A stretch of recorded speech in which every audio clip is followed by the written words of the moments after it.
28 मार्च यानी कल से रियासत कर्नाटक में SLC इम्तिहानात शुरू होने जा रहे हैं। इसके लिए तमाम तलबा व तालिबात को हिम्मत अफजाई के साथ, इत्मीनान के साथ और पीसफुली इम्तिहान गाह तक पहुँचने का एक हमवार रास्ता बनाने की ज़रूरत है। रियासती हुकूमत, एडमिनिस्ट्रेशन, एजुकेशन डिपार्टमेंट, मीडिया और वालिदैन ये तमाम मिलकर तलबा व तालिबात की हिम्मत अफजाई करना है, चूँकि ये साल भर मेहनत करके इम्तिहान गाह पहुँचते हैं।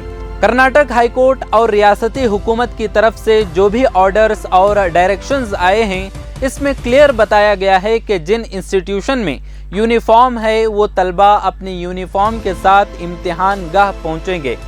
अब सवाल ये पैदा होता है कि जिन इंस्टीट्यूशन में यूनिफॉर्म में स्कार्फ शामिल है, एडमिशन के वक्त, क्लासेस के वक्त और रेगुलर एकेडमिक ईयर में, तो वो तालिबात या गर्ल्स इसी यूनिफॉर्म के साथ एग्ज़ाम हॉल पहुंच सकती हैं।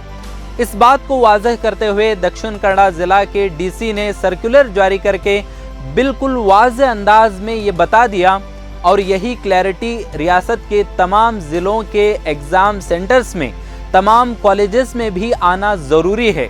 इसलिए स्टूडेंट्स इत्मीनान रखें, अपनी यूनिफॉर्म का ख्याल रखें और एग्ज़ाम हॉल में स्टाफ से, वहाँ के एडमिनिस्ट्रेशन से भी दरख्वास्त है कि अपने अपने रेगुलर यूनिफॉर्म को अपने सेंटर्स में अलाउ करें।